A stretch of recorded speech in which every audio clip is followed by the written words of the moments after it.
বাংলাদেশ ক্রীড়া শিক্ষা প্রতিষ্ঠান বিকেএসপি 21টি ক্রীড়া বিভাগ নিয়ে আবারও তৃণমূল পর্যায়ে বাছাই কার্যক্রম শুরু করতে যাচ্ছে।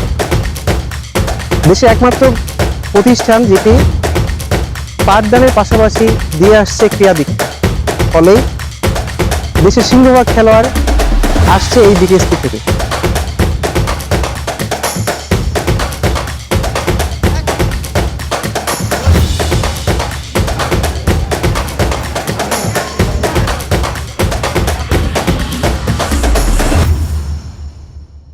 আসছে আপনার জেলায়।